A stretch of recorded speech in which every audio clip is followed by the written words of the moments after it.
Hey guys, good morning. कैसे हैं सभी लोग? चैनल पे लाइव आइए। आपका क्लासेस पॉलिटेक्निक का जो सुबह 8 बजे स्टार्ट होता है वो कुछ ही देर में स्टार्ट होने वाला है। तो सभी बच्चों चैनल पे लाइव आकर वीडियो को लाइक एंड शेयर करके अपना अटेंडेंस लगा ले, ठीक है। जो नए बच्चे हैं वो चैनल को सब्सक्राइब कर ले। तो बच्चों, आज का क्लासेस में हम लोग इफेक्ट्स ऑफ करेंट्स का फुल थ्योरी देखने जा रहे हैं, ठीक है। आज जो क्लासेज होगा फिजिक्स का होगा, आपको पता होना चाहिए। जो नए विद्यार्थी हैं उनको मैं बताना चाहता हूं, इस चैनल पे अभी फिलहाल पॉलिटेक्निक का क्लासेज चल रहा है, जिसमें सुबह 8 बजे आपको क्लासेज मिलती है फिजिक्स केमिस्ट्री का अल्टरनेट वे में। उसके बाद आपको 2 बजे मैथ का क्लासेज रेगुलर मिलता है, ठीक है। उसके बाद शाम में स्टडी इंडिया अड्डा 2.0 पे आपको टेस्ट देना होता है। पॉलिटेक्निक का टेस्ट चल रहा है, तो वो तीनों सेशन आपको लगाना बहुत ज्यादा इंपॉर्टेंट है। तो गाइज, आज का जो टॉपिक है उसमें हम लोग इफेक्ट्स ऑफ करेंट्स यानी विद्युत धारा के प्रभाव इस टॉपिक का हम लोग फुल थ्योरी देखने जा रहे हैं, ठीक है। क्योंकि सबसे पहले टॉपिक का थ्योरी कवर करते हैं। थ्योरी कवर करने के बाद उस टॉपिक से इंपॉर्टेंट क्वेश्चन के साथ साथ न्यूमेरिकल और न्यूमेरिकल के साथ साथ एक्सपेक्टेड क्वेश्चन जो आपके एग्जाम 2020 में आप लोग एग्जाम देंगे वो एक्सपेक्टेड क्वेश्चन भी करवाया जाता है। तो गाइस, वीडियो को लास्ट तक देखना जरूरी है। मैं फिर से बोलना चाहता हूं, मेरे प्यारे बच्चों ध्यान दीजिएगा, मेरा बात को समझिएगा। जब भी ये क्लासेस स्टार्ट होता है थ्योरी वाला, तो आपको वीडियो को लास्ट तक देखना ही देखना है, तभी जाके आपका थ्योरी पूरी तरीका से कंप्लीट होगा। और जो बच्चों को थ्योरी पूरी तरीका से कंप्लीट हो जाएगा वो बच्चों को न्यूमेरिकल बनाने में जरा सा भी प्रॉब्लम नहीं होगा। मैं आपको सिखा दूंगा न्यूमेरिकल कैसे बनाया जाता है। तो सबसे पहले थ्योरी पे कमांड करना है यार। जो फॉर्मूला मैं आपको बताऊंगा वो फॉर्मूला आपको माइंड में रखना है। और जो नेक्स्ट डे यानी न्यूमेरिकल प्रैक्टिस वाला जो क्लासेज होगा उसमें मैं आपको सिखाऊंगा कि फॉर्मूला को कैसे लगाया जाता है। तो गाइज, आज का सेशन बहुत ज्यादा इंपॉर्टेंट होने वाला है। सभी बच्चे प्रेजेंट हैं। एक बार जो पेड वाले बच्चे हैं, पेड ग्रुप वाला बच्चे हैं, वो लोग कमेंट में यस सर बता दें ताकि मुझे पता चल जाए कि उन लोग प्रेजेंट हैं। और मैं आपको बता दूं, जो पेड वाले बच्चे हैं वो आपको नोट्स बनाते हुए चलना है। आपको नोट्स बनाते हुए चलना है। आप चाहते हैं कि मुझे गवर्नमेंट पॉलिटेक्निक किसी हाल में लेना है, तो आपको जैसे बोला जा रहा है वैसे करना है, ठीक है मेरे प्यारे बच्चों। तो मैं बोल रहा था कि आपको नोट्स बनाते हुए चलना है, जैसे इफेक्ट्स ऑफ करेंट्स का नोट्स बनाते हुए चलना है। इसके बाद जो मैं आपको यहाँ पे पढ़ाऊंगा उसको नोट्स आप लोग जैसे पीडीएफ दे दिया जाता है, ठीक है। पेड ग्रुप में ये पीडीएफ दे दिया जाता है, तो पीडीएफ को लेकर आपको पढ़ना है। पढ़ने के साथ साथ अपने हाथ से यानी सेल्फ हैंड रिटेन नोट्स आपको तैयार करना है और उसको फिर क्वेश्चन भी उसी में लिखना है। जैसे इफेक्ट्स ऑफ करेंट्स आपका टॉपिक है, तो टॉपिक का थ्योरी लिख दीजिए। थ्योरी के साथ साथ अगले दिन जो क्वेश्चन करवाया जाता है वो क्वेश्चन आपको वहां पे लिखना है। पेड वाले बच्चों को ये पीडीएफ दे दिया जाता है, ठीक है। तो मैं आपको बताना चाहता हूं बच्चों, थोड़ा सा जो नए बच्चे हैं, नए बच्चे चैनल पे हैं, उनको मैं बताना चाहता हूं। आप अपने स्क्रीन पे देख सकते हैं, पेड कोर्स आप परचेज कर सकते हैं, ठीक है। पेड कोर्स मात्र 399 में दिया जा रहा है और लगभग मैं आपको बताना चाहता हूं 150 प्लस स्टूडेंट इस कोर्स को परचेज कर चुके हैं यार। 150 प्लस स्टूडेंट इस कोर्स को परचेज कर चुके हैं। मैं आपको थोड़ा सा ओवरव्यू दिखाना चाहता हूं ये कोर्स से आपको क्या फायदा होने वाला है। आप अपने स्क्रीन पे देख सकते हैं मेरे प्यारे बच्चों, इस कोर्स का ही नाम है सिलेक्शन कोर्स, ठीक है। ये कोर्स का ही नाम है सिलेक्शन कोर्स। अगर आप चाहते हैं कि मुझे पॉलिटेक्निक का कॉलेज, गवर्नमेंट कॉलेज, और वो भी अच्छा ब्रांच चाहिए और अच्छा कॉलेज चाहिए, तो आपको इस कोर्स में इनरोल होना जरूरी है, ठीक है बच्चों। अगर आप इस कोर्स में इनरोल होते हैं तो आपको बहुत ज्यादा बेनिफिट होने वाला है। आप अपने स्क्रीन के माध्यम से देख सकते हैं। जैसे ही 8 बजे क्लास चलेगा, तो 8 बजे क्लास चलने के बाद इसका पीडीएफ पेड स्टूडेंट को दे दिया जाता है। 10 बजे के लमसम दे दिया जाता है। इससे क्या फायदा होगा, जैसे क्लास खत्म हुआ, क्लासेज करने के बाद पीडीएफ मिलने के बाद बच्चे अपने नोट्स बुक्स में पीडीएफ से अपना सारा नोट्स खुद बनाएंगे और एग्जाम के वक्त वो रिवीजन कर सकेंगे। रिवीजन बहुत बड़ी चीज है भाई। मैं बोलता हूं किसी भी एग्जाम को क्लियर करने के लिए लास्ट में आपको रिवीजन करना बहुत ज्यादा जरूरी है। मेरे प्यारे बच्चों, सभी बच्चे सुन रहे होंगे, इस पॉइंट्स को मेंशन करना इन फ्यूचर भी आपको काम देगा। अगर आप चाहते हैं किसी भी एग्जाम को क्रैक करने के लिए, तो सबसे पहले आपके पास उस एग्जाम का मटेरियल होना चाहिए, एक प्रॉपर नोट्स होना चाहिए, वो प्रॉपर नोट्स खुद बनाया हुआ होना चाहिए, तो ज्यादा बेहतर है यार रिवीजन करने में, ठीक है। तो उसी तरीका से मैथ का भी क्लासेस हो रहा है, तो मैथ का क्लासेस भी पेड स्टूडेंट का पीडीएफ दे दिया जाता है, और ये बैंक का classes formula tech question bank ये भी पेड वाले बच्चों को दिया जाता है। मेरे प्यारे बच्चों, और क्या फायदा है 399 आप अपने स्क्रीन पे देख सकते हैं। तो जो बच्चों अभी तक नहीं ज्वाइन किए हैं, आप बिल्कुल ज्वाइन कर सकते हैं। आप देख सकते हैं 399 एक छोटी सी रकम में आपको कितना सारा फैसिलिटी दिया जा रहा है। मैं आपको एक चीज बताना चाहता हूं, आपको जान के थोड़ा सा हैरानी होगी, क्योंकि बच्चों देखिए ऑफलाइन क्लासेस में यही चीज जब करवाया जाता है ना, तो वहां पे 5000 से 6000 बच्चों से डिमांड किया जाता है, बच्चों वो अमाउंट पे भी कर देते हैं और उसके बाद ना इंस्टीट्यूशन सुनता है ना कोई सुनता है, ठीक है। यहाँ पे तो आपको सारा फैसिलिटी है, फोन कॉल का फैसिलिटी है, व्हाट्सएप टेलीग्राम डिस्कशन ग्रुप, सबसे बड़ी चीज डिस्कशन ग्रुप भी आपको दिया जा रहा है मात्र 399। तो आपको जो बच्चों इंटरेस्टेड हैं, परचेज करना चाहते हैं, वो परचेज करें, क्योंकि गाइज कोई ज्यादा जोर जबरदस्ती नहीं। ऑलरेडी मेरा पहला बैच जो है उसमें बच्चे फुल हो चुके हैं, ठीक है। दूसरा बैच के लिए अगर आप चाहते हैं तो इनरोल करवा सकते हैं। ये आपको कॉलिंग नंबर है, इस नंबर पे आप लोग कॉल कर सकते हैं, ठीक है। इस नंबर पे कॉलिंग करिए या व्हाट्सएप कीजिए। आपको क्या करना है, किसी भी माध्यम से 399 का इस अकाउंट नंबर पे आपको पेमेंट को सेंड करना है, जैसे फोन पे हो गया, गूगल पे हो गया। उसके बाद आपके नजदीकी में कोई बैंक है, बैंक या फिर साइबर कैफे या फिर कोई रिलेटिव के द्वारा जो ऑनलाइन बैंकिंग यूज करते हैं, मनी ट्रांसफर करते हैं, उनके माध्यम से 399 आप इस अकाउंट पे ट्रांसफर कीजिए, और जो पेमेंट सक्सेसफुल होता है बच्चों, उसको आपको इस व्हाट्सएप नंबर पे सेंड करना है। ये बात हुई, नए बच्चों जो देख रहे हैं वो जितना जल्द हो सके आप लोग ज्वाइन कर सकते हैं यार। जितना जल्द इस कोर्स को परचेज कीजिएगा उतना जल्दी आपको फायदा होना स्टार्ट हो गया। लगभग 150 बच्चे का एडमिशन हो चुका है पहला बैच में। तो मैं फिर से बोल रहा हूं, जितना जल्द ज्वाइन करिए उतना जल्द आपको फायदा होगा। तो मेरे प्यारे बच्चों, अब हम लोग चलते हैं अपना थ्योरी को स्टार्ट करते हैं। एक बार सारे बच्चे प्रेजेंट हैं, और मैं आपको बताना चाहता हूं, कुछ बच्चे बोल रहे थे कि सर पॉलिटेक्निक का एग्जाम कब तक होगा। तो मेरे प्यारे बच्चों, पॉलिटेक्निक का एग्जाम तो बिल्कुल होगा ही होगा। देखिए अभी मैं आपको बताना चाहता हूं टेंटेटिव डेट, ये कोई श्योर नहीं है, लेकिन अभी तो जून चल रहा है, आप जुलाई के लास्ट वीक तक सोच सकते हैं, ठीक है। आप टारगेट लेकर चलिए कि जुलाई के लास्ट वीक में आपका एग्जाम होने की पॉसिबिलिटी है, बहुत ज्यादा है, ठीक है ना।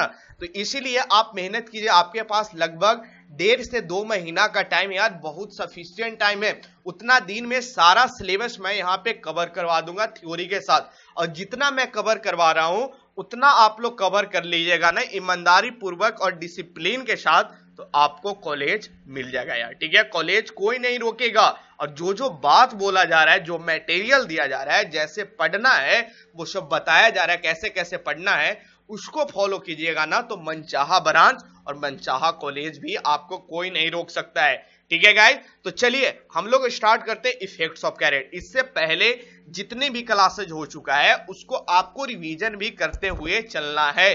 बस 2 महीना का खेल है, 2 महीना मेहनत कर दोगे तो आपको गवर्नमेंट कॉलेज में मिल जाएगा यार, ठीक है। और गवर्नमेंट कॉलेज से पॉलिटेक्निक करना बहुत अच्छा होता है। तो देखिए अब हम लोग टॉपिक की ओर आते हैं। अब कोई बच्चा डिस्टर्बेंस नहीं करेगा, जो भी डाउट्स है कमेंट में अपना डाउट ही पूछेगा, डाउट के अलावा पर्सनल चैटिंग कमेंट में नहीं होना चाहिए। जो बच्चा ऐसा करेगा उसे ग्रुप से निष्कासित कर दिया जाएगा यार। फिर मत बोलना कि सर क्यों बाहर कर दिए। तो बी सिंसियर और बी डिसिप्लिन के साथ पढ़ाई कीजिए। मेरे तरफ से कोई कमी होता है, कोई कॉन्सेप्ट समझ में नहीं आता है तो बार बार पूछिए, बार बार मैं समझाऊंगा, लेकिन आपसे भी मैं चाहता हूं कि डिसिप्लिन के साथ पढ़ाई करें। तो बच्चों हम लोग इफेक्ट्स ऑफ करेंट्स पढ़ने जा रहे हैं, ठीक है, जिसे इस टॉपिक को हम लोग दूसरा बोल सकते हैं इलेक्ट्रिक करंट, है ना। देखिए सबसे पहले मैं आपको बताता हूं, एक टॉपिक पढ़ना है 11th, थोड़ा सा 12th हम लोग टच कर रहे हैं, ठीक है। 12th में 2 टॉपिक पढ़ना है। पहला है इलेक्ट्रोस्टैट। क्या है? इलेक्ट्रोस्टैट्स, ठीक है, जिसे इलेक्ट्रोस्टैटिक्स भी बोला जाता है, ठीक है बच्चों। और दूसरा जो टॉपिक है वो इलेक्ट्रिक करंट है। दोनों अलग अलग चैप्टर है और दोनों चैप्टर बहुत ज्यादा इंपॉर्टेंट है 12th में, और दोनों चैप्टर से क्वेश्चन पूछे जाते हैं, बहुत ज्यादा क्वेश्चन पूछा जाता है। तो सर डिफरेंस क्या है? बस डिफरेंस इतना है बच्चों कि एक में हम लोग चार्ज को रेस्ट में अध्ययन करते हैं और दूसरा को चार्ज को हम लोग मोशन में अध्ययन करते हैं, ठीक है। इसमें जो है इलेक्ट्रोस्टैट में जो हम लोग अध्ययन करते हैं वो चार्ज एट रेस्ट होता है, ठीक है। तो हम लोग इलेक्ट्रोस्टैट को क्या लिख सकते हैं? The study of stationary electric charge, या फिर the study of rest charge इसे बोल सकते हैं। इसमें यानी रेस्ट चार्ज को हम लोग अध्ययन करते हैं, ठीक है बच्चों, इलेक्ट्रोस्टैट में, ठीक है। The study of stationary charge यानी रुका हुआ चार्ज पार्टिकल का अध्ययन करेंगे, वो हम लोग इलेक्ट्रोस्टैट में पढ़ेंगे। ये सब इलेक्ट्रोस्टैट भी मैं आपको करवाऊंगा, अभी इलेक्ट्रिक करंट पे हमको फोकस करना है। दो study of stationary electric charge, stationary electric charge इसे बोल सकते हैं, ठीक है। और इलेक्ट्रिक करंट में क्या होता है? The flow of charge particle, इसे बोल सकते हैं the flow of charge particle, ठीक है। यानी चार्ज पार्टिकल का फ्लो को हम लोग अध्ययन करेंगे, उसे हम लोग इलेक्ट्रिक करंट कर सकते हैं, ठीक है बच्चों। रुका हुआ चार्ज, समझिएगा, रुका हुआ चार्ज पार्टिकल का अध्ययन करेंगे, वो इलेक्ट्रोस्टैटिक्स में हम लोग पढ़ते हैं। और चार्ज पार्टिकल जो मोशन में है या फ्लो ऑफ चार्ज पार्टिकल का अध्ययन करेंगे, वो इलेक्ट्रिक करंट पे हम लोग अध्ययन करेंगे। ये सिंपल सा डिफिनेशन है ये दोनों चैप्टर को समझने का। ये दोनों चैप्टर में बहुत ज्यादा कुछ पढ़ना है, तो मेरा जो मकसद है बच्चों वो इफेक्ट्स ऑफ करंट्स यानी विद्युत धारा के प्रवाह, यानी बोल सकते हैं इलेक्ट्रिक करंट हम लोग पढ़ने जा रहे हैं, ठीक है। तो इलेक्ट्रिक करंट पे हम लोग बात करते हैं, तो इस टॉपिक में जो आपको पढ़ना है वो इलेक्ट्रिक करंट पढ़ना है, पोटेंशियल डिफरेंस पढ़ना है, ठीक है, पोटेंशियल डिफरेंस पढ़ना है, ओम्स लॉ भी इसी में पढ़ना है, और कूलम्स लॉ आपको इलेक्ट्रोस्टैट में पढ़ना है। कूलम्स लॉ कहाँ पढ़ना है? इलेक्ट्रोस्टैट में पढ़ना है। और यहाँ पे आपको किरचॉफ्स का लॉ भी इलेक्ट्रोस्टैट में मैं समझाऊंगा, ओम्स लॉ मैं इलेक्ट्रिक करंट में आपको बताऊंगा, रेजिस्टेंस के बारे में बताऊंगा, रेजिस्टिविटी के बारे में बताऊंगा, और वो सब फैक्टर भी बताऊंगा।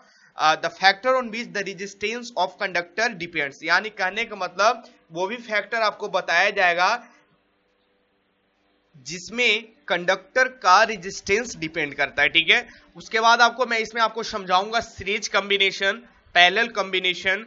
उसके बाद इसमें पढ़ना होता है बच्चों डे टू डे एप्लीकेशन पढ़ना होता है, जो इलेक्ट्रिक करंट का एप्लीकेशन हम लोग यूज करते हैं, उसके बारे में इसमें अध्ययन करना है। हीटिंग इफेक्ट भी इसी में पढ़ना है, ये सब मैं आपको बताऊंगा। उसके बाद इलेक्ट्रिक पावर या और फिर inter relation between power, voltage, current, resistance, ये सब के आपस में क्या रिलेशन है, इससे क्या फॉर्मूला निकल के आया, ये सब इलेक्ट्रिक करंट चैप्टर में हम लोग पढ़ेंगे, ठीक है। इस टॉपिक में हम लोग पढ़ेंगे, ठीक है बच्चों, इलेक्ट्रिक करंट टॉपिक में हम लोग पढ़ेंगे। जो मैं आपको बताया वो चीज आपको करवाया जाएगा आज का क्लासेज में। तो आज का क्लासेज बहुत ज्यादा इंपॉर्टेंट है मेरे प्यारे बच्चों। मैं आपसे कहना चाहता हूं कि आज का क्लासेज इलेक्ट्रिक करंट आपको हो सके मैं 2 लेक्चर में इसे फिनिश करूं, ठीक है, 2 लेक्चर में फिनिश करूं। तो आपको तैयार रहना है, जैसे जैसे मैं बोलूंगा, जो जो होमवर्क दूंगा वो होमवर्क को पूरा करके आपको आना है, ठीक है। तो चलिए सेशन को स्टार्ट करते हैं। ये तो आपका रिकैप हो गया कि इस चैप्टर में क्या क्या पढ़ना है, जिसे इंट्रोडक्शन इंट्रो बोला जाता है, वो इंट्रो हो गया इस चैप्टर का, ठीक है। इसमें कुछ आपको पढ़ना है लिटिल बिट कॉन्सेप्ट नॉलेज में, आपको ये भी सिखाऊंगा गैल्वेनोमीटर के बारे में, एम मीटर के बारे में, इस सब के बारे में थोड़ा सा लिटिल बिट आपको नॉलेज मैं आपको दूंगा, ठीक है। क्योंकि गैल्वेनोमीटर, एम मीटर, गैल्वेनोमीटर से एम मीटर, एम मीटर से वोल्टामीटर, ये सब आपस में जो पढ़ना है वो आपको 12th में डिटेल में पढ़ना है, ठीक है। एक दूसरे में कन्वर्जन वो 12th में पढ़ना है कि वोल्टा से एमीटर में कैसे होगा, एमीटर से वोल्टामीटर में कैसे होगा, ये सब 12th में डिटेल कॉन्सेप्ट पढ़ना है। लेकिन आपके लेवल के लिए जो कुछ है मैं आपको सिखाऊंगा, ठीक है मेरे प्यारे बच्चों। चलिए अब हम लोग टॉपिक को स्टार्ट करते हैं। अपना इंट्रो आज बहुत अच्छा टॉपिक है, इसीलिए इंट्रो करना बहुत ज्यादा जरूरी है। कोई बच्चा डिस्टर्ब नहीं करेगा, एकदम ध्यान से पढ़ेगा, कोई भी डाउट है वो पूछेगा। तो सबसे पहले इलेक्ट्रिक करंट के बारे में समझना यार। इलेक्ट्रिक करंट इसे हिंदी में क्या कहते हैं? विद्युत धारा, ठीक है। विद्युत आवेश के प्रवाह को दर को विद्युत धारा कहते हैं। कहना क्या चाह रहे हैं? कहना वही चाह रहे हैं, the rate of flow of charge, the rate of flow of electric charge बोल सकते हैं, the rate of flow of electric charge, उसे हम लोग इलेक्ट्रिक करंट कहते हैं। विद्युत आवेश की प्रवाह की दर को विद्युत धारा कहते हैं। ये बहुत ज्यादा इंपॉर्टेंट है। विद्युत धारा को एकांक समय में किसी विशेष क्षेत्र में प्रवाहित आवेश के परिमाण द्वारा व्यक्त किया जाता है। विद्युत धारा एक अदिश राशि है।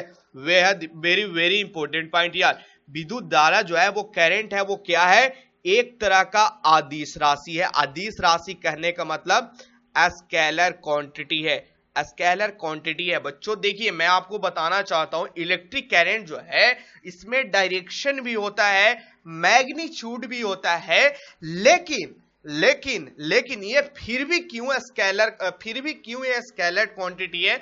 आपके दिमाग में तो ये क्वेश्चन उठ रहा होगा कि सर इलेक्ट्रिक करंट विद्युत धारा आप बोल रहे हैं कि इसमें डायरेक्शन भी होता है, दिशा भी होता है, इसमें मैग्नीट्यूड भी होता है, और फिर भी स्केलर क्वांटिटी बोल रहे हैं, आप गलत बोल रहे हैं सर। ना जी, मैं सही बोल रहा हूं, ये स्केलर ही क्वांटिटी होता है डायरेक्शन होते हुए, क्योंकि ये वेक्टर लॉ ऑफ एडिशन को फॉलो नहीं करता है। ये सब 11th में आपको पढ़ना है, वेक्टर का एडिशन रूल आपको पढ़ना है। वो चीज को इलेक्ट्रिक करंट फॉलो नहीं करता, इसलिए स्केलर क्वांटिटी है।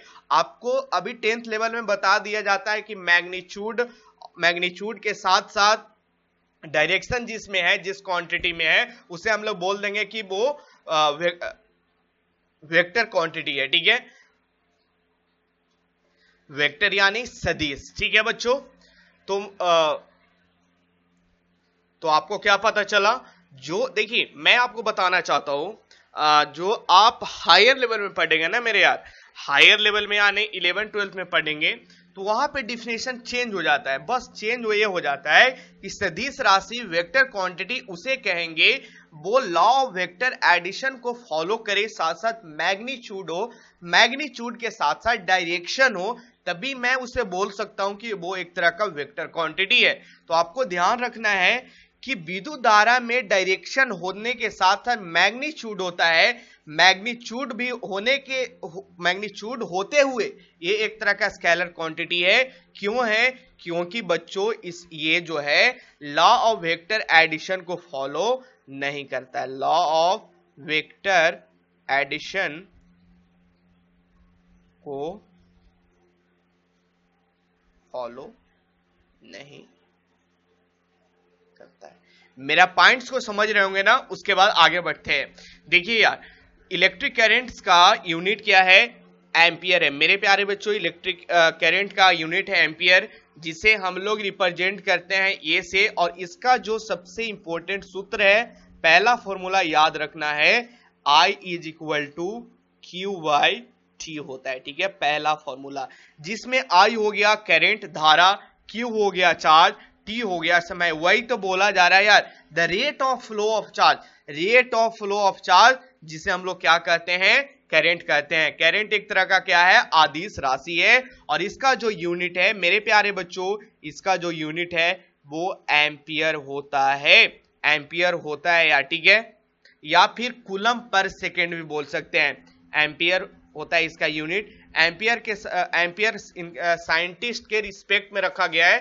ठीक है, इसका यूनिट। इसके बाद ऐसे भी इसे बोल सकते हैं, चार्ज हम लोग कूलम में मेजर करते हैं, और टाइम सेकंड में, यानी कूलम पर सेकंड भी इसे बोल सकते हैं। ठीक है ना, एम्पियर के, ये पता होना चाहिए। आगे बात करते हैं। देखिए यार, विद्युत धारा में देखिए स्केल आगे लिखा हुआ है, मैं आपको जो पॉइंट समझा रहा था वो आगे लिखा हुआ। विद्युत धारा में दिशा परिमाण दोनों होते हैं, दिशा भी होता है, यानी कहने का मतलब डायरेक्शन भी होता है, साथ साथ मैग्नीट्यूड भी होता है, डायरेक्शन के साथ साथ मैग्नीट्यूड भी होता है। फिर भी एक तरह का अदिश राशि है, यानी ये फिर भी एक तरह का कैसा क्वांटिटी है, स्केलर क्वांटिटी है, क्योंकि सदिश योग के त्रिभुज नियम को अनुकरण नहीं करता यार। वेक्टर, क्योंकि मैं बोला था सदिश योग के त्रिभुज नियम को अनुकरण नहीं करता, यानी कहने का मतलब does not obey vector law of addition and multiplication. इसे मल्टीप्लिकेशन बोल देना यार, एडिशन के साथ साथ मल्टीप्लिकेशन वाला भी लॉ को फॉलो नहीं करता है। लिखा हुआ है यार, फॉलो नहीं करता है। वही चीज ये पॉइंट्स में लिखा गया है, बहुत ज्यादा इंपॉर्टेंट पॉइंट है। किसी विद्युत धारा के सतत या बंद पथ को विद्युत परिपथ इलेक्ट्रिक सर्किट कहते हैं। ये तो आपको पता होना चाहिए। किसी विद्युत परिपथ में इलेक्ट्रॉन यानी ऋणावेश की प्रवाह की दिशा की विपरीत विद्युत धारा की दिशा माना जाती है। कहना क्या चाह रहे हैं सर, देखना मैं देखिए इसके मदद से समझाना चाहता हूं, ठीक है, क्या कहना चाहते हैं। देखना यार मेरे प्यारे बच्चों, देखना ये Q है, ठीक है, ये Q है, ये आवेश है, ये चार्ज है, ठीक है, ऋणावेश है, इलेक्ट्रॉन की चार्ज है, यानी चार्ज जो है वो ये साइड फ्लो कर रहा है, ये साइड फ्लो कर रहा है। तो मैं बोल सकता हूं करंट का जो डायरेक्शन होगा, इलेक्ट्रिक करंट का जो डायरेक्शन होगा वो ये साइड होगा। ये किसका डायरेक्शन होगा, इलेक्ट्रिक करंट का डायरेक्शन होगा, और ये जो है वो चार्ज का डायरेक्शन है। यानी कहने का मतलब किसी विद्युत परिपथ में इलेक्ट्रॉनों की प्रवाह की दिशा की विपरीत विद्युत धारा की दिशा माना जाती है, यानी विपरीत में माना जाता है यार इसका दिशा। ये क्वेश्चन आपको बिहार वाले बच्चों बीबीआई लगाना है। ये क्वेश्चन आपको 2010 का जो एग्जाम हुआ था ना पॉलिटेक्निक में, यही क्वेश्चन पूछा गया था, डायग्राम के मदद से दे रखा था, और वो पूछा गया था कि कौन सा डायग्राम सही है। तो यहां से आपको पता चल गया कि आज के बाद गलत नहीं करना है। क्या होती है कि किसी विद्युत परिपथ में यानी किसी इलेक्ट्रिक सर्किट में इलेक्ट्रॉन की प्रवाह की दिशा यानी फ्लो ऑफ इलेक्ट्रॉन की दिशा के विपरीत विद्युत धारा की दिशा माना जाता है। करंट क्या है यार, करंट फ्लो ऑफ चार्ज बोल सकते हैं, ठीक है, ये भी बेहद इंपॉर्टेंट है। यानी चार्ज का फ्लो को ही तो हम लोग करंट कर रहे हैं ना, धारा किसे कहते हैं, चार्ज का फ्लो को ही कह रहे हैं, ठीक है ना, rate of flow of charge, इसका सटीक डिफिनेशन होगा rate of flow of charge, ठीक है, यहां पे कर लेना the rate of flow of charge, ठीक है, मतलब फ्लो ऑफ चार्ज का रेट को हम लोग करंट कहते हैं। ये बहुत इंपॉर्टेंट पॉइंट्स है, अक्सर पूछा जाता है कि विद्युत परिपथ में इलेक्ट्रॉन की प्रवाह की दिशा की विपरीत विद्युत धारा की दिशा मानी जाती है। याद रखना, ये वेरी वेरी आई लगा देंगे, ठीक है। देखना यार कल जब मैं क्वेश्चन लेकर आऊंगा इस टॉपिक से, तो ये सारा कॉन्सेप्ट का क्वेश्चन होगा। वहां पे ये मत पूछना कि सर नहीं समझाए हैं, मैं आपको वहां पे ये भी दिखाऊंगा, मैं सारा कुछ आपको दिखाऊंगा। ये थ्योरी भी मैं वहां पे दिखाता हूं क्वेश्चन में, इसलिए दिखाता हूं ताकि बच्चों को पता चले जो कुछ मैं बताया हूं वो मैं सही कुछ सारा कुछ बताया था। अगर बच्चे क्वेश्चन गलत कर रहे हैं तो उनमें दिक्कत है, आप लोग पढ़ाई नहीं कर रहे। मैं चाहता हूं यार सभी लोग मेहनत करें, स्टडी करें, ठीक है। आते हैं आगे मेरे प्यारे बच्चों, आगे आते हैं इलेक्ट्रिक पोटेंशियल। आज के बाद कभी डाउट नहीं करना है इलेक्ट्रिक करंट में, ठीक है। तब मैं आगे बढ़ता हूं अब इलेक्ट्रिक पोटेंशियल में। इलेक्ट्रिक पोटेंशियल को हिंदू में विद्युत विभव कहते हैं, ठीक है, विद्युत विभव कहते हैं। क्या है सर, एकांक धन आवेश के अंत में विद्युत क्षेत्र के किसी बिंदु तक ले जाने में जो कार्य करना पड़ता है उसे विद्युत विभव कहते हैं। कहना क्या चाह रहे हैं समझाऊंगा आगे। विद्युत विभव का ऐसा मात्रक जूल प्रति कूलम्ब होता है, और इसे वोल्ट भी कहते हैं, क्योंकि वोल्ट नाम के साइंटिस्ट द्वारा ये चीज बताया गया था, इसीलिए उन्हीं का रिस्पेक्ट में हम लोग इसे वोल्ट कहते हैं, ठीक है। दूसरी बात, विद्युत विभव जो है इलेक्ट्रिक पोटेंशियल है, ये एक तरह का कौन सा राशि है, आदिश राशि है। आदिश राशि कहने का मतलब ये भी स्केलर क्वांटिटी है, ठीक है। मेरे प्यारे बच्चों आगे बढ़ते हैं। विद्युत विभव को मापने हेतु निर्देश बिंदु के रूप में पृथ्वी के विभव को शून्य मान लिया गया है। पृथ्वी एक विशाल चालक है, बिल्कुल सही बात है। जो अर्थ है वो एक तरह का कंडक्टर है, तब तो कंडक्टर है तब ना हम लोग अर्थिंग देते हैं घर में, जैसे अर्थिंग दिया जाता है वो धरती में दिया जाता है। क्यों दिया जाता है, वो इसलिए क्योंकि पृथ्वी जो है अर्थ भी है, वो एक तरह का कंडक्टर है और विशाल चालक है यार, ठीक है ना, बहुत अच्छा कंडक्टर है। आगे बात करते हैं, मैं सारा पॉइंट समझाऊंगा, बस थोड़ा सा जो एक बार ये पढ़ने दीजिए, उसके बाद मैं आपको समझाऊंगा। जिसके कारण थोड़ा आवेश देने या लेने पर इसके विभव में कोई अंतर नहीं पड़ता है, अर्थात पृथ्वी का विभव हमेशा शून्य रहता है। पृथ्वी का जो वोल्टेज है यानी पृथ्वी का पोटेंशियल है, इलेक्ट्रिक पोटेंशियल है, वो हमेशा शून्य रहता है यार।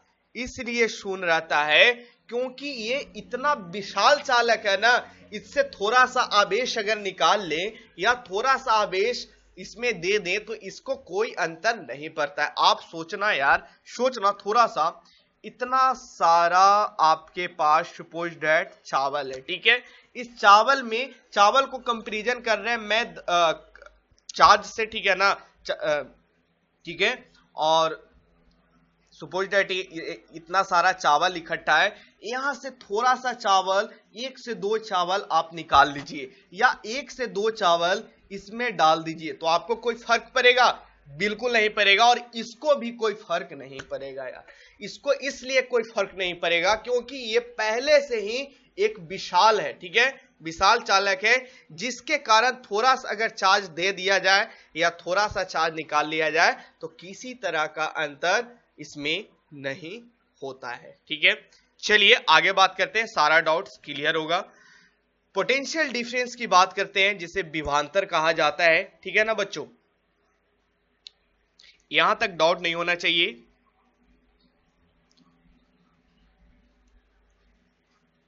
चलिए समझिएगा, यहां पे मैं आपको बोला था समझाने के लिए, थोड़ा सा समझाता हूं। विद्युत विभव इलेक्ट्रिक पोटेंशियल क्या है? इलेक्ट्रिक पोटेंशियल है बच्चों अमाउंट ऑफ वर्क, यानी कार्य करना जो पड़ता है ना, उसी को हम लोग विद्युत विभव कहते हैं। यानी आवेश को अनंत से विद्युत क्षेत्र में लाने के लिए, आवेश जो है वो इलेक्ट्रिक चार्ज है, कहां से? अनंत से कहां लाने के लिए? विद्युत क्षेत्र यानी इलेक्ट्रिक फील्ड में लाने के लिए जो आपको कार्य किया गया ना, उसी को हम लोग इलेक्ट्रिक पोटेंशियल विद्युत विभव कहते हैं, ठीक है। क्लियर हुआ? आगे मैं बात करूंगा, टोटल बात करूंगा, ठीक है ना, तो यहां तक क्लियर होना चाहिए, यहां तक डाउट नहीं होना चाहिए। इसका एसआई यूनिट भी आपको पता होना चाहिए, जूल पर सेकंड होता है, ठीक है ना, इसका एसआई यूनिट जूल पर सेकंड होता है और इसे हम लोग वोल्ट भी कहते हैं। आगे मैं इसका आपको फॉर्मूला भी बताऊंगा, बस आगे थोड़ा सा पढ़ने दीजिए उसके बाद, ठीक है ना बच्चों। तो सिंपल सी बात है, थोड़ा सा डायग्राम के मदद से मैं आपको समझाना चाहता हूं। आप देख सकते हैं सपोज दैट ये अनंत है, कहां है? अनंत, ठीक है, अनंत से यानी इंफिनिटी से, अनंत से ये इलेक्ट्रिक फील्ड है, यहां से चार्ज, ठीक है, ये चार्ज है बच्चों, ठीक है, ये इस पे क्यू चार्ज है, यहां से यहां तक ब्रिंग करने लाने में जो आपको कार्य किया गया ना, वही कार्य को हम लोग क्या कहते हैं? विद्युत विभव कहते हैं, ठीक है मेरे प्यारे बच्चों। आगे बढ़ते हैं, ठीक है, चलिए यहां तक क्लियर है। उसके बाद मैं आगे आपसे, चलिए आगे बढ़ते हैं। ये सारा नोट्स आपको दे दिया जाएगा बहुत अच्छे तरीका से, जो पेड वाले बच्चे हैं। अब मैं पोटेंशियल डिफरेंस की बात करता हूं। एक कूलम विद्युत आवेश को विद्युत क्षेत्र में एक बिंदु से दूसरे बिंदु तक ले जाने में किया गया कार्य को इन बिंदुओं के मध्य विभवांतर कहते हैं। विभवांतर का मात्रक वोल्ट होता है, यह भी एक तरह का अदिश राशि है। बिल्कुल जो मैं ऊपर बता रहा था वही चीज है भाई, कि एक कूलम विद्युत आवेश कितना, एक कूलम जो चार्ज होना चाहिए वो एक कूलम का चार्ज होना चाहिए। एक कूलम चार्ज को विद्युत क्षेत्र में एक बिंदु से दूसरे बिंदु तक ले जाने के लिए, सपोज दैट मेरे प्यारे बच्चों देखना, ये क्या है? विद्युत क्षेत्र है यानी इलेक्ट्रिक फील्ड है, ठीक है, ये क्या है? इलेक्ट्रिक फील्ड है। तो इस बिंदु से, इस पॉइंट में ए से बी ले जाने में जो कार्य किया गया, इसी को हम लोग क्या कहते हैं? पोटेंशियल डिफरेंस कहते हैं। लेकिन ध्यान देना, एक बिंदु से दूसरे बिंदु तक ले जाने में किए गए कार्य को उन बिंदुओं के मध्य,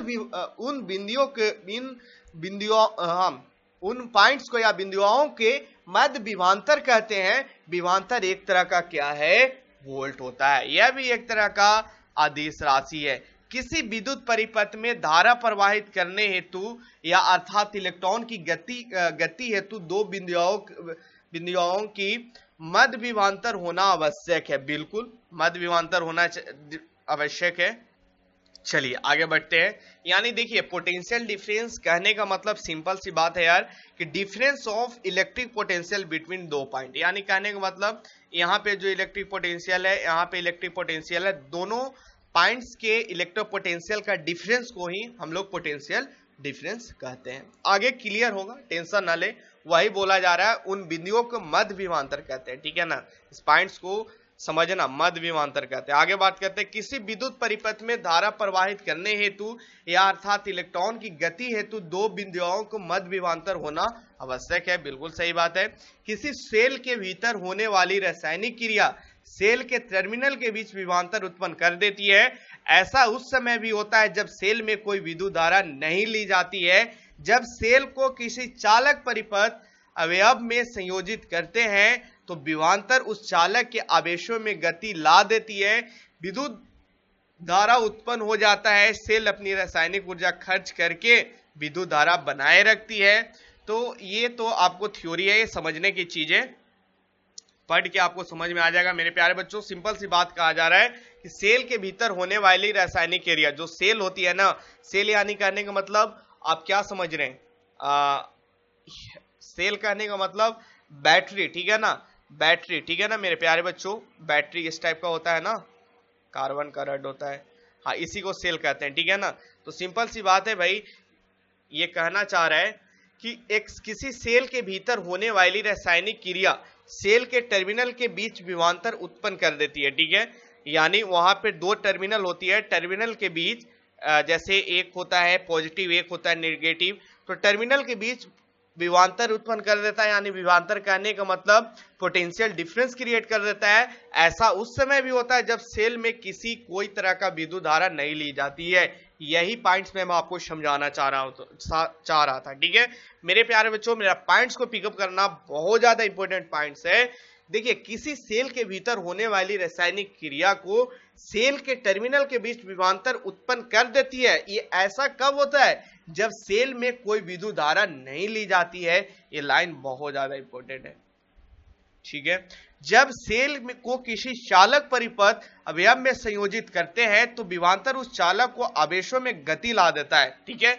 जब इसमें हम लोग सेल में किसी चालक परिपथ में संयोजित करते हैं तो विभवांतर क्या काम करता है, चालक के आवेश में गति ला देता है और गति लाने के कारण विद्युत धारा उत्पन्न हो जाता है। तो अब तो समझ में आ गया कि विद्युत धारा क्यों उत्पन्न होता है। सेल अपनी रासायनिक ऊर्जा खर्च करके विद्युत धारा बनाई रखती है, ठीक है, ये बात समझने का।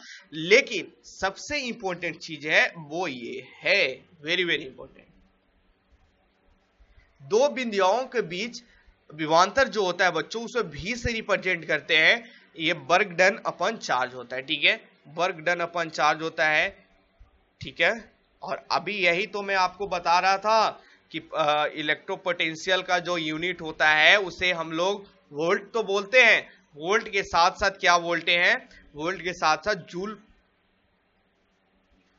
जूल पर कूलम, और क्या बोलते हैं, जूल पर कूलम। कैसे बोलते हैं, कार्ज का यूनिट क्या होता है, कार्ज का यूनिट जूल होता है, सभी बच्चे बोलेंगे, और आवेश का यूनिट कूलम होता है, तो जूल पर कूलम बोले या इसे वोल्ट बोलेंगे। ये दोनों फॉर्मूला जो है ना वो बहुत इंपॉर्टेंट है यार, ठीक है, जो ऊपर में मैं बताया और एक ये वाला याद करना दोनों। आगे बढ़ते हैं, विभवांतर या वोल्टेज कम होने पर किसी मोटर को चलाने पर उसे कार्य करने हेतु अधिक आवेश या अर्थात अधिक धारा की आवश्यकता होगी।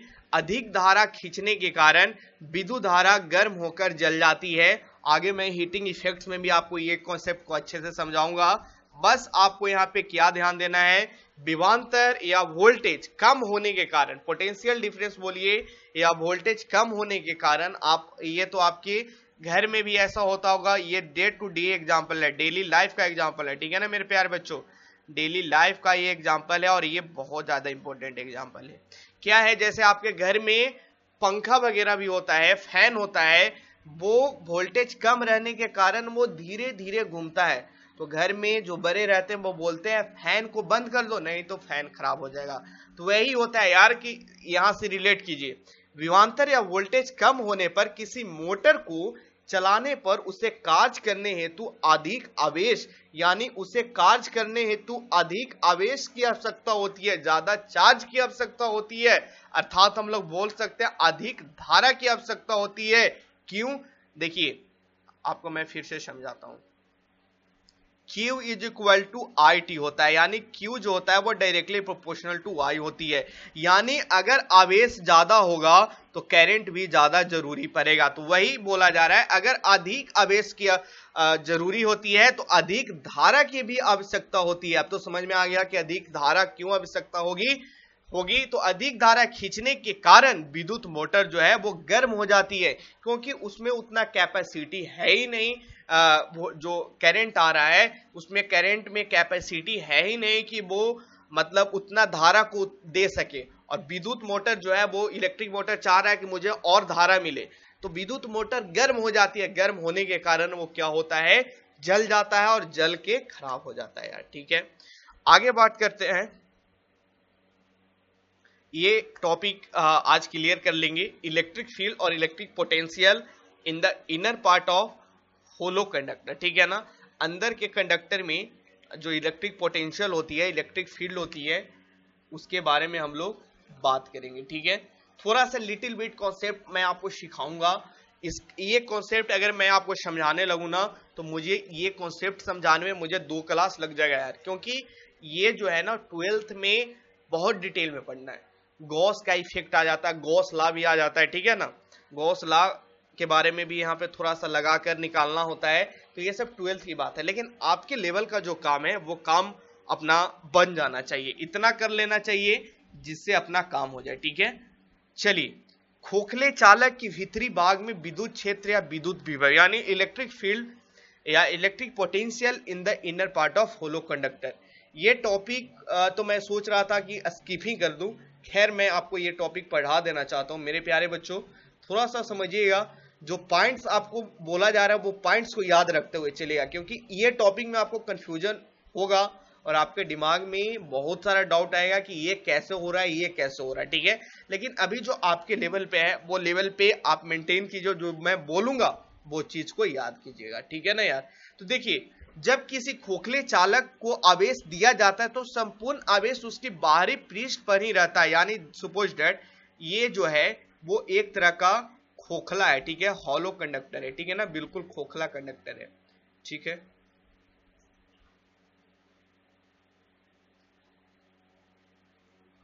ठीक है ना मेरे प्यारे बच्चों,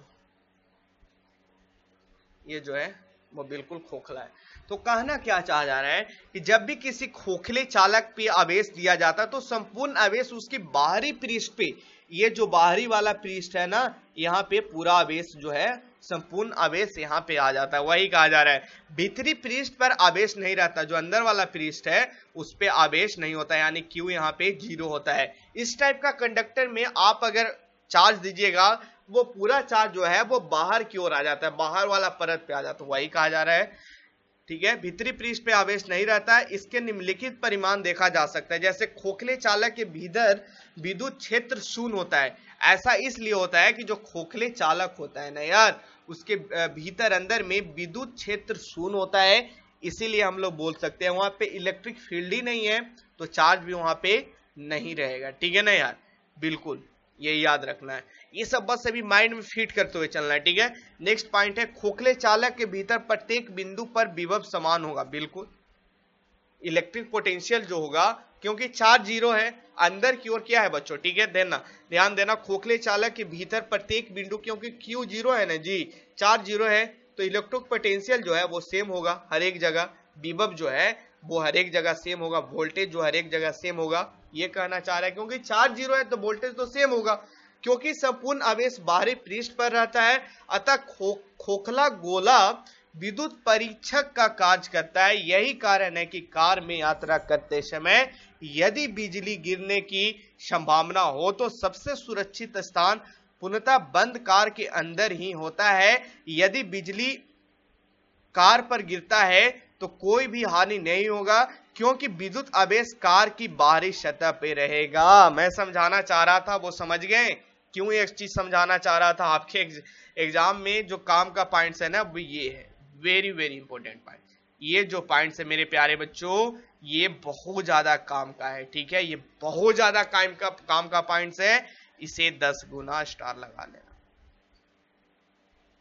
देखिए यही चीज मैं समझाने के लिए टॉपिक को इंक्लूड किया था, ठीक है ना मेरे प्यारे बच्चों। जो पेड वाले हैं उन्हें पीडीएफ दे दिया जाएगा, एक बार अच्छे से पढ़ लेना। अगर किसी तरीका का डाउट है, कहीं भी डाउट है, तो आपको क्लियर करना है, डिस्कशन ग्रुप में देना है, या आप कॉल करके पूछ सकते हैं यार, आपके पास तो फैसिलिटी है। सॉरी, कॉल करके नहीं, व्हाट्सअप करना है, सबसे पहले व्हाट्सअप करके पूछना है, कॉल वाला फैसिलिटी नहीं है, ठीक है। कॉल करने से बहुत ज्यादा डिस्टर्बेंस भी होती है, आप व्हाट्सअप करके पूछिए, आपको टाइम दे दिया जाएगा, ठीक है ना, इस टाइम में, तो वहां पे डाउट आपको क्लियर कर दिया जाएगा। तो देखिए मैं जो समझाना चाह रहा था मेरे प्यारे बच्चों, वो समझिएगा। मैं एक बार ये टॉपिक को मैं फिर से आपको समझा देना चाहता हूं, उसके बाद आगे बढ़ेंगे। यहां तक इन्हीं को दिक्कत नहीं होना चाहिए जी।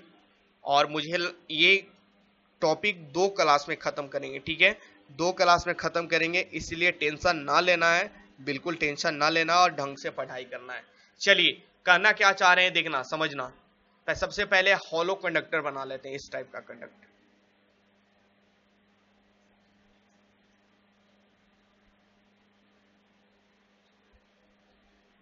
ठीक है, ये हॉलो कंडक्टर है। तो हॉलो कंडक्टर में जो है ना भाई, अंदर में चार्ज 0 होता है। इसमें आवेश आप लोग दीजिएगा तो ये आवेश जो है वो बाहरी वाला सतह पे आवेश फ्लो होगा, और अंदर में जो है इस सतह पे आवेश जो है वो शून्य होता है। ये चीज पता होना चाहिए। तो वही बोला जा रहा है कि आप अगर कार में बिजली गिरती है, ठीक है ना, बिजली गिरती है, तो आप अगर अंदर कार में बैठे हैं तो आपको कुछ भी क्षति नहीं होगा। क्यों क्षति नहीं होगा? क्योंकि बिजली कार पे अगर गिरता है तो जो चार्ज है ना, वो चार्ज उसका जो कार का बॉडी है वो कार का बॉडी में ही रह जाता है, अंदर में नहीं आता है, इसीलिए आपको क्षति नहीं होगा। क्योंकि चार्ज जो हॉलो कार क्या है, एक तरह एग्जांपल है हॉलो एग्जांपल है ना जी, हॉलो बोल सकते हैं, हॉलो सिलेंडर की टाइप का, सिलेंडर जैसे हॉलो सिलेंडर होता है ना, अंदर से खोखला, उसी तरीके से हम लोग बोल सकते हैं कि कार में अंदर तो खोखला ही होता है ना। तो वही बोला जा रहा है कि जब भी उस पे बिजली गिरती है तो उसकी बाहरी सतह पे ही चार्ज फ्लो होगा, अंदर में किसी तरीका का कोई डिस्टरबेंस नहीं होगा। यहां से क्वेश्चन पूछा जाता है इलेक्ट्रिक सर्किट डायग्राम से। ये डायग्राम से आपको क्वेश्चन पूछेगा, विद्युत परिपथ आरेख यानी इलेक्ट्रिक सर्किट डायग्राम से क्वेश्चन पूछा जाता है। ये क्या है? सर्किट डायग्राम या बहुत सारे जो डिवाइसेज है वो डिवाइसेस को रिप्रेजेंट करने का एक तरीका है, ठीक है। क्योंकि भाई सारा डिवाइसेस को हम लोग बना नहीं ना सकते। जैसे बैटरी हो गया, बैटरी को अगर बनाने लेंगे तो उसका रियल डायग्राम अलग अलग तरह का बैटरी होता है यार जी। कुछ बैटरी होता है इस टाइप का, कुछ बैटरी होता है छोटा छोटा, ये आप लोग देखिए। लेकिन उसको हम लोग एक फिजिक्स के भाषा में उसे हम लोग सिंबल के रूप में रिप्रेजेंट करते हैं, जिसे प्रतीक बोला जाता है। तो इसमें आपको याद रखना है विद्युत सेल, विद्युत सेल जो है उसे हम लोग इस टाइप से रिप्रेजेंट करते हैं। जो बड़ा वाला टर्मिनल है ना यार, इसे पॉजिटिव से रिप्रेजेंट करते हैं, जो छोटा वाला है वो नेगेटिव से रिप्रेजेंट करते हैं। यानी बड़ा वाला आप देख सकते हैं टर्मिनल बड़ा है इसलिए पॉजिटिव, ठीक है। इसे हम लोग ऐसे भी बना सकते हैं, कोई दिक्कत नहीं है। इसे हम लोग ऐसे भी, इधर छोटा इधर बड़ा, ऐसे भी बना सकते हैं। यहाँ पे पॉजिटिव ये हो जाएगा, यहाँ पे नेगेटिव ये हो जाएगा। ये आप पे डिपेंड करता है कि आप कैसे बनाएंगे। किसी तरीका का कोई दिक्कत यहाँ तक नहीं होना चाहिए। बैटरी तथा सेलों का संयोजन ये भी पूछा जाता है। अधिक बैटरी को जोड़ देंगे तो कैसे बनाएंगे? तो ध्यान देना, अधिक बैटरी को जोड़ देंगे तो कैसे बनाएंगे, ये ऐसा ही बनेगा। तो सपोज दैट, यहाँ पे सपोज दैट एक सेल है, विद्युत सेल जो सिंगल सेल होता है उसी को तो जोड़ के हम लोग बैटरी बोलते हैं ना यार। तो देखिए सिंपल सी बात है, इस टाइप से, ठीक है। यहाँ पे प्लस ले लिए और ये माइनस हो गया। एक साइड हम लोग प्लस ले रहे हैं तो दूसरे साइड जो हमारा एंड होगा वो माइनस होगा। ये चीज आपको बना कर रखना है। तो अब फिर से प्लस हो गया, फिर से माइनस हो गया, फिर से प्लस हो गया, फिर से माइनस हो गया, फिर से प्लस हो गया, फिर से माइनस हो गया। तो यहाँ पे माइनस आ गया। इसी तरीका से इसे ऐड करेंगे।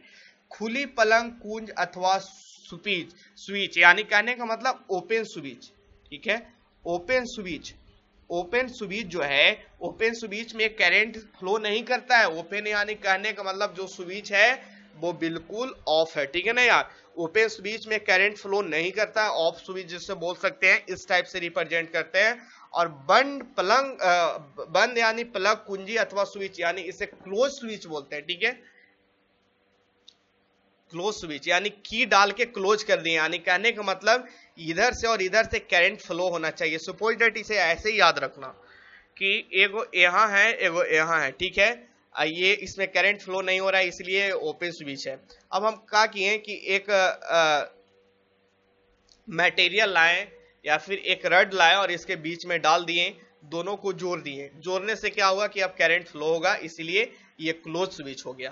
तार का संधि यानी तार का जंक्शन है, इस टाइप से रिप्रेजेंट करते हैं भाई, कि मतलब यहाँ पे जैसे इधर उधर से जो तार आ रहा है, यहाँ पे जंक्शन है, तो इस टाइप से रिप्रेजेंट करते हैं। बिना संधि का तार क्रॉसिंग यानी कहने का मतलब बिना संधि का, बिना जंक्शन हुए तार को क्रॉस करना है। सपोज डेट एक तार इधर से जा रहा है और दूसरा तार इधर से आ रहा है, हम सोच रहे हैं कि ये तार इसमें ऐड नहीं है, यानी ये जो तार है, ये सपोज डेट ये तार ये हो गया, ये वाला तार जो आ रहा है वो बी आ रहा है, जो बी तार आ रहा है वो ए के साथ जुड़ा हुआ नहीं है। तो इसको क्या करना है, दिखाने के लिए यहाँ से ऐसे कर देंगे, ठीक है ना मेरे प्यारे बच्चों, ऐसे करके नीचे ऐसे कर देंगे। अब हमको पता चल गया ए और बी जो है आपस में जुड़ा हुआ नहीं है। अगर हम लोग इसे ऐसे बनाते तो पता क्या होता, ए और बी जो है वो आपस में जुड़ा हुआ है, यानी आपस में क्रॉसिंग किया हुआ है, ठीक है ना।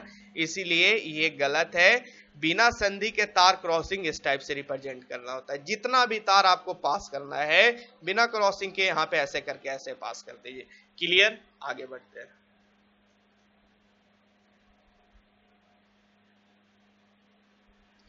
विद्युत बल्ब, बल्ब जो है वो बल्ब को कैसे रिप्रेजेंट करते हैं, बल्ब को ऐसे, सपोज दैट इसे ऐसे मत याद रखिए, ठीक है।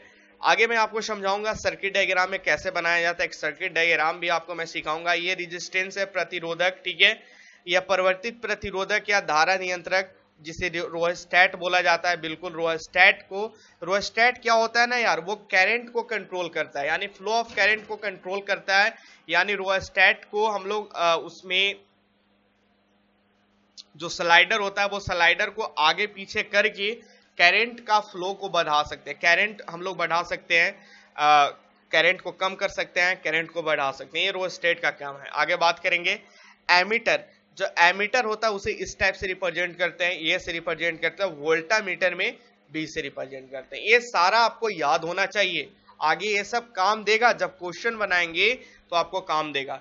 मैं एक देखिए सर्किट किस टाइप से रहेगा, सपोज दैट एक यहाँ पे बैटरी है, ठीक है।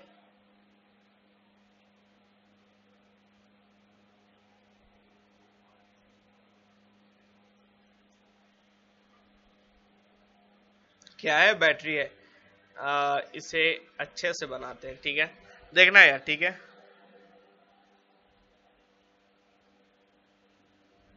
ठीक है, बैटरी है, ठीक है, ये प्लस है, ये माइनस है। चलिए,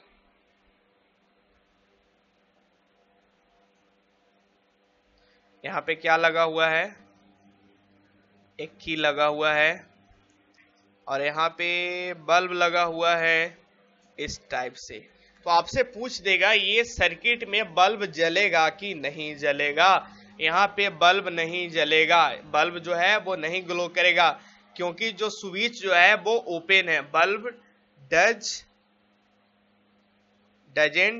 डजेंट ग्लो, यानी बल्ब नहीं जलेगा, ठीक है मेरे प्यारे बच्चों। अगर यही डायग्राम आपको इस टाइप से दे देगा,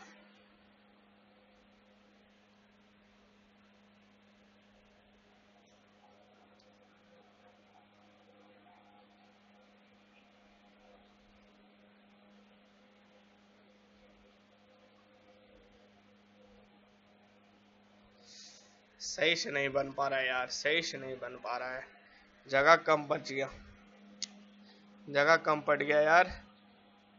चलिए, ये बल्ब हुआ, हाँ ये प्लस ये माइनस। अब यहाँ पे ये जो स्विच लगा हुआ है वो क्लोज की लगा हुआ है, तो यहाँ पे बल्ब जो है वो क्या होगा, वो जलेगा, ठीक है। बल्ब यहाँ पे जलेगा, ग्लो करेगा। यहाँ पे बोल सकते हैं ये कंडीशन में बल्ब जो है, बल्ब विल ग्लो, बल्ब जलेगा। यहाँ पे बल्ब डजेंट ग्लो, यहाँ पे बल्ब नहीं जलेगा। तो भाई आगे बात करते हैं ओम्स लॉ, ठीक है। ओम्स लॉ आज हम लोग चैप्टर ओम्स लॉ को समझ के आज का क्लासेस बंद करेंगे और ओम्स लॉ और कल मैं आपको रेजिस्टेंस समझाऊंगा, ठीक है। रेजिस्टेंस आज, हाँ ये वाला आपको कल समझाऊंगा, कल का क्लासेस में। रेजिस्टेंस का जो बैंड कोड होता है ये कल का क्लासेस में सिखाऊंगा, कैसे कैसे आपको बनाना है, कैसे कैसे याद रखना है, ये सारा कुछ कल का क्लास में, ठीक है। आज के क्लास में ओम्स लॉ करेंगे। ओम्स लॉ जो होता है भाई ध्यान दीजिएगा, ओम्स लॉ समझते हैं, ठीक है। स्थिर ताप व दाब की स्थिति में एक विद्युत परिपथ में धातु के तार के दो सिरों के बीच विभवांतर भी उसमें प्रवाहित होने वाली विद्युत धारा आई के समानुपाती होती है। जो भी जो है वो आई के समानुपाती होती है, वही कहा जा रहा है। ये सब क्वेश्चन डायरेक्ट आपसे पूछा जाएगा यार, मैं सारा क्वेश्चन करवाऊंगा। इसे ओम का नियम कहते हैं, बिल्कुल जाहिर सी बात है। V equal to I R, V equal to Ohm's ना इसे कहते हैं। आर एक नियंत्रक है जिसे तार का प्रतिरोध कहते हैं, ठीक है, बिल्कुल सही बात। चलिए, प्रतिरोध कहते हैं किसी चालक के यह गुण है कि वह अपने प्रवाहित होने वाली आवेश के प्रवाह का विरोध करता है। रेजिस्टेंस जो है वो बिल्कुल जो चार्ज होती है ना उसको प्रवाह यानी flow of charge, flow of charge को हम लोग क्या कहते हैं बच्चों, करंट कहते हैं। यानी फ्लो ऑफ चार्ज को अपोज करता है, यानी विरोध करता है। चार्ज फ्लो होता है उसको रोकता है, ठीक है ना। तो इसी प्रॉपर्टी को हम लोग रेजिस्टेंस कहते हैं और इसे आर से रिप्रेजेंट करते हैं, ठीक है। आगे थोड़ा सा समझते हैं। V और I का जो ग्राफ होता है, V और I यानी वोल्टेज और करंट का जो ग्राफ होता है वो हमेशा स्ट्रेट लाइन होता है। ये आपको याद रखना है और ये वेरी वेरी इंपॉर्टेंट क्वेश्चन, ये आपको पूछा गया है बिहार पॉलिटेक्निक में, ठीक है। सरल रेखीय ग्राफ यह दर्शाता है कि जैसे जैसे तार में प्रवाहित विद्युत धारा बढ़ती है तो विभवांतर रेखित बढ़ता है, यानी विभवांतर भी बढ़ता है। यही ओम का नियम है। ओम का नियम यही है। इस ग्राफ के मदद से भी हम लोग बोल सकते हैं कि जैसे जैसे तार में प्रवाहित धारा बढ़ेगा वैसे वैसे हम लोग बोल सकते हैं कि विभवांतर भी बढ़ेगा। यानी कहने का मतलब ओम्स जो बोले थे वो V is directly proportional to I, यानी वोल्टेज जैसे जैसे बढ़े या फिर बोल सकते हैं विद्युत धारा करंट जैसे जैसे बढ़ेगा वैसे वैसे वोल्टेज भी, विभवांतर भी, पोटेंशियल डिफरेंस भी बढ़ेगा, ठीक है बच्चों। वैसे वैसे क्या बढ़ेगा, सपोज दैट जैसे जैसे I बढ़ेगा वैसे वैसे भी बढ़ेगा, ठीक है। आगे बढ़ते हैं। ये ऐसे आपके काम का नहीं है, मुझे ये चीज ये आपके काम का है नहीं, ठीक है ना। ये कैसे बैंड निकलता है ये आपको सिखाना पड़ेगा एक अलग क्लास में। ऐसे इससे क्वेश्चन पूछा नहीं जाता है, ठीक है ना। चलिए मैं आपको समझाऊंगा, नेक्स्ट क्लास में आपको समझाऊंगा, टेंशन ना ले। नेक्स्ट क्लास में मैं आपको सिखा दूंगा कैसे कैसे निकलता है। तो चलिए आज का क्लासेस को यहीं पे समाप्त किया जाता है बच्चों, ठीक है। चलिए थोड़ा सा रेजिस्टेंस के बारे में समझ लेते हैं, ठीक है। रेजिस्टेंस के बारे में समझ लेते हैं। किसी चालक का वह गुण जो उसमें प्रवाहित आवेश विद्युत धारा को विरोध करता है, ये मैं बता रहा हूँ। इसका ऐसा ही मात्रक ओम है क्योंकि रेजिस्टेंस के बारे में सबसे आगे रेजिस्टेंस ओम्स नाम के साइंटिस्ट द्वारा बताया गया था। इसे जो रिप्रेजेंट करते हैं, इसका जो सिंबल है वो सिंबल ये है, ठीक है। और जो वास्तविक में जो आपको मार्केट में देखने को मिलता है वो इस टाइप से मिलता है। ये सब अलग अलग कलर का बैंड होता है, ठीक है ना। ये बैंड आपको कल मैं सिखाऊंगा। ओम्स के नियम के अनुसार ये आपको पता है R=VI होता है। यदि किसी चालक में दोनों सिरों के बीच विभवांतर 1 वोल्ट है तथा उसे 1 एम्पियर विद्युत धारा प्रवाहित हो तो चालक का प्रतिरोध 1 ओम होता है। बिल्कुल क्या कहना चाह रहा है समझिएगा, ये पॉइंट्स भी बहुत इंपॉर्टेंट है। ये पॉइंट से क्वेश्चन पूछा जाता है, कहना क्या चाह रहे हैं वो समझिएगा। यदि किसी चालक में दोनों सिर के बीच पोटेंशियल जो है, वोल्टेज जो है वो 1 वोल्ट है, ठीक है। और करंट जो है, इलेक्ट्रिक करंट जो है मेरे प्यारे बच्चों, करंट कितना है, करंट जो है सर वो 1 एम्पियर का है, ठीक है। 1 एम्पियर का करंट है।